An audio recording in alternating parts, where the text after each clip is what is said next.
Bienvenidos nuevamente a la segunda parte del tema El mito, Gadamer y la hermenéutica. En esta segunda parte se centra en la filosofía de Gadamer y la hermenéutica aplicada al derecho. Antes se creía que para interpretar un texto se debía descifrar la intención del autor. Aplicándolo al derecho sería buscar la intención del legislador. Gadamer, en contraposición, creía que el significado de un texto no es reducible a las intenciones del autor, sino que es dependiente del contexto de interpretación.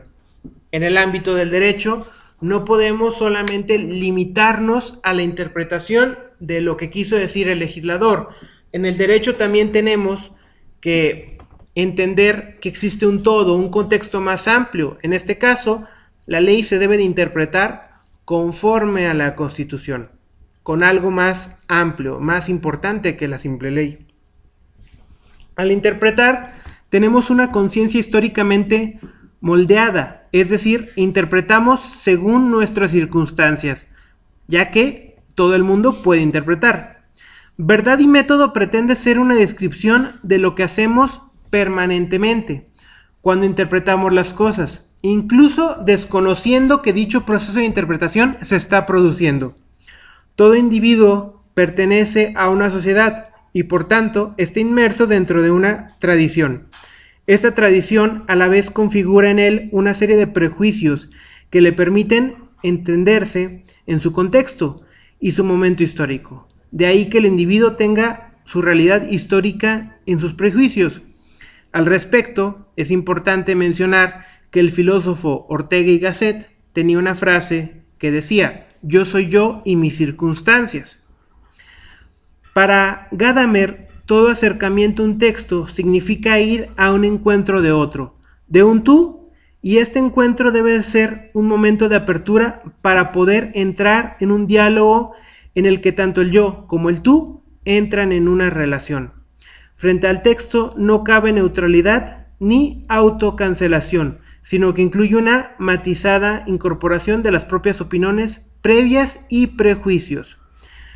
Para la Ilustración, todo prejuicio significaba un juicio sin fundamento alguno.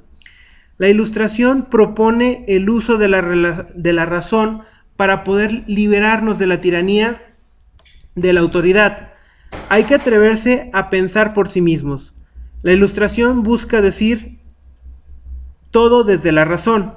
La tradición se convierte entonces para la Ilustración en lo que para la ciencia son los sentidos, causa del error al momento de comprender las cosas tal cual son.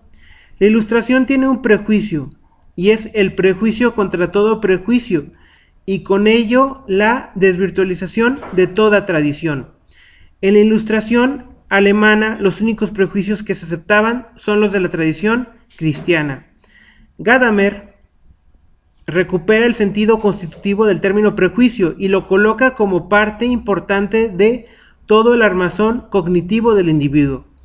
Para él, el prejuicio quiere decir un juicio que se forma antes de la convalidación definitiva de todos los momentos que son objetivamente determinables.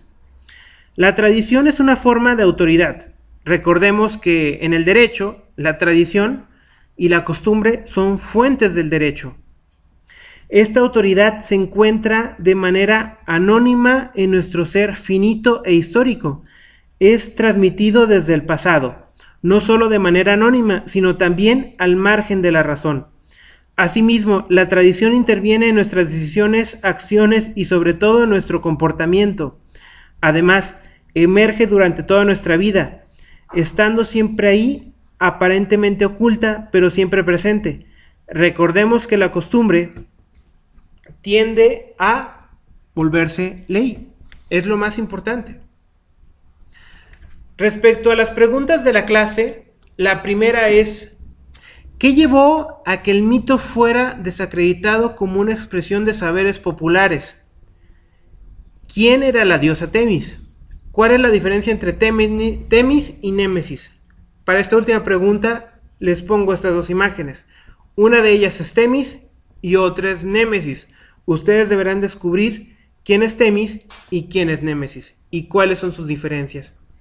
Con esto concluyo.